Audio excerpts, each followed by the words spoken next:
Well, today you're going to hate me because one of the most requested guests that I've had on the show, this is his first time on the show, is Congressman Byron Donalds. And I got a chance to meet him at the Club 47 recently. And what an amazing evening we had. So he agreed to come on the show. How are you, Congressman? Hey Joyce, how you doing? I'm doing pretty well, except that it's extremely hot, something I don't have to explain to you because you're a Floridian. Yeah, it's definitely one of those very hot days in July. But I deal with this part of Florida because basically from October through April, it's gorgeous here.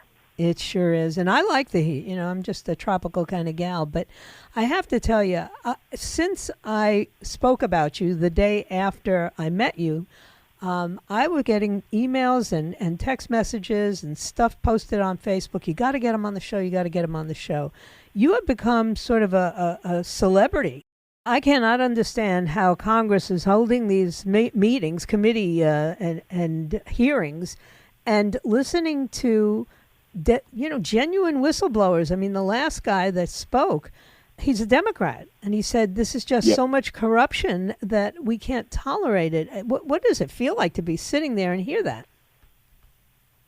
It's damning, I got to tell you, because we've been doing our investigations the last six months, and we know what we're coming up with. But when it's corroborated by career officials in our agencies, they're not in the political brass. They do the job that's asked of them to do and do it well.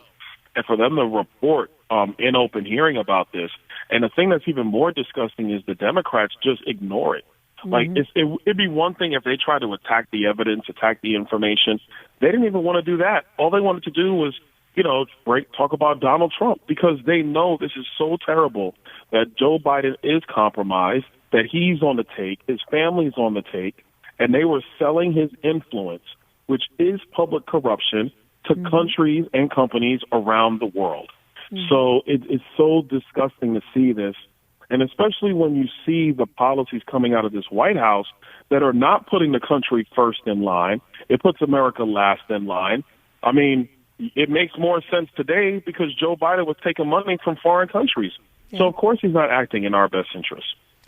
Well, and then I watched the committee when Robert F. Kennedy Jr. was speaking and looking at the Democrats who now think censorship is a good thing. I mean, they're censoring a Democrat. They didn't want to hear what he had to say, and they were marginalizing him. I'm not sure why they're so enthralled with this Biden-Harris administration. Maybe because whoever's manipulating these two behind the scenes has a lot of power, but I've never seen two more inept people in the White House in my life.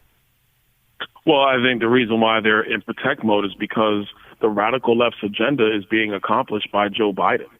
Make no mistake about it. You have, the Green New Deal is alive and well in our country. They passed it in the Inflation Reduction Act. You have all these handouts to unions in the infrastructure bill. They spent billions and billions of dollars in our agencies, more than we ever needed. House Republicans, we're not trying to pull that money back out, but that feeds the federal bureaucracy and all their little pet projects they want to have done there. Our border is wide open and it's a mess, but that's what the radical immigration people in the Democrat Party want to see. We're turning we're turning our back on Israel. Let me be very clear. We are turning our back on Israel in favor of the Iranian regime. Well, who wants that but the people at these groups like J Street and all these other people who are more interested in a two-state solution, which does not benefit Israel and only weakens Israel on the world stage. This is the policies that he is enacting. So they're getting what they want. I look at it this way, Joyce. Have you heard much from Bernie Sanders or AOC the last year and a half, 2 years? No. The answer is no, because they're getting exactly what they want. And just I become more and more nervous about this whole idea of they're running the show in the tech world, where they're literally instructing these platforms what they can allow on and what they can. I mean, if Elon Musk had not bought Twitter, we would have no place to get information.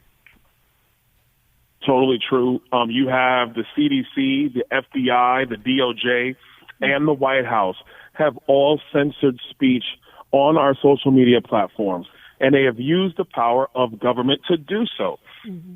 Yeah. Our country is based on freedom of thought, on freedom of speech. You can't have freedom in an economy or freedom of worship if you're not allowed to just simply speak your mind. And so what they have done is they have suppressed this information because they know that if the American people are openly communicating with each other, that their agenda is defeated before it even begins.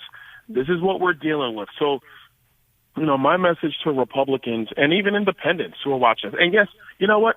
Even conservative Democrats, true liberals, if you want a country where at least you're allowed to speak your mind and have a good conversation about this, you can no longer support Joe Biden and this brand of Democrats. They are radical, and they are committed to their agenda regardless of the damage to our country. Yeah. And obviously it's we don't have to sit around and write the script. If it's not public corruption, what is it? When you take $20-something million, amass it over a 50-year career in Washington, you're up there. I mean, it's a decent salary, but do you think you'll be a multimillionaire in a few years? That's not supposed to happen. Joyce, no, I don't. I'm actually losing money doing this job. Yeah. And so I'll tell you, I think that because I was in the finance business, that was my career. I'm a member of Congress now. And I'm not upset with my choices because, we have a country to save. Right. Saving the country matters right now, and I'm committed to that. But the only way you're making money is if somebody's setting up stuff on the outside. Mm-hmm. And that's what his family did. And look, it's not like there's anybody in the Biden family that has a real job. I mean, Hunter Biden has no expertise. Jim Biden, Joe Biden's brother, he has no expertise. What, the grandchildren, are they rocket scientists and they're the ones getting paid? No, that's not true. The only person with anything that's possibly valuable is the fact that Joe Biden was a senator for 40 years. He was a vice president, and now he's a president of the United States. Mm-hmm. And so apparently that's worth anywhere from $20 to $40 million. Yeah. Well, so, the question on everybody's mind is, what are you guys going to do about it? You've only got a five-person majority in the House? Yeah. So what do you do? How do you close this? What we're doing right now, and I think this is why investigations are important. I know that we have Americans who are frustrated. They just want something done. Right. And they want it done fast, in a fast manner. But you do have to go through the process and build your case. We don't have the luxury of the Democrats where they impeached over a phone call and they impeached over January 6th where the media will cover for you and won't ask critical questions. We have to present real evidence. We have to actually do investigations. So I think what we're going to do is continue our investigations. We're going to track down this money flow, see where it started, see where it ended. We're still doing investigations. We're still doing a bunch of testimonies under oath with key people in this. And I believe when we hit critical mass, we're going to have everything we need for impeachment proceedings on Joe Biden. Now, I will also say that I think what's come out of this process is the level of obstruction of justice, the level of corruption at the Department of Justice. Mm-hmm. And so I do think, depending on how our investigations go, there probably will be articles of impeachment on Merrick Garland. Yeah. Well, good. You certainly have the support of a lot of Americans. This is a divided country, but we're also a country that appreciates fairness. And, if they believe that if they keep attacking Donald Trump and keep charging him and indicting him, that's going to turn the American people away from him, they don't have a clue what's really happening in America today. Because people I know who were very lukewarm about Donald Trump are starting to say, this is insane. We cannot allow this any longer. If Joe Biden can become multimillionaire through all kinds of selling privileged information or whatever it is that he's done, then stop. Leave Donald Trump alone. He's our nominee. So I just hope, that he holds on. I know you talked to him. Is he holding up? Yeah, he is. And I think he's as committed to saving this country now than he ever has been. Mm-hmm. Because now he truly sees the depth of the rot in the federal government and in these agencies. And look, let me be very clear. I think, even Republicans back in 2015, 2016, our thoughts was, man, these politicians just don't know what they're talking about. To quote President Trump, our politicians are stupid and they don't know what they're doing. But I got to say, the mantra in 24 is some of these politicians are corrupt, and they do know what they're doing, and they have to be defeated for the country to survive. Yeah. Well, listen, it's an honor talking to you, Representative Donalds, representing the 19th district here in Florida.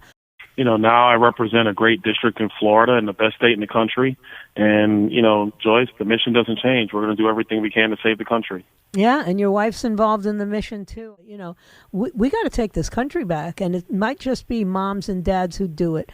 Thanks so much for coming on board. I appreciate it. I hope you'll be a regular guest. It's always great to talk to you. All right. Yes, ma'am. You have a good one. You too. Byron Donalds, the representative for the Florida 19th Congressional District. That's on the west coast of Florida. And when you meet this man, it's very, very impressive. All right. Don't forget, I'll be on until 4 o'clock today, and then Eric Erickson comes on board, and then it's going to be the weekend. So we got a lot to look forward to. Stay right where you are.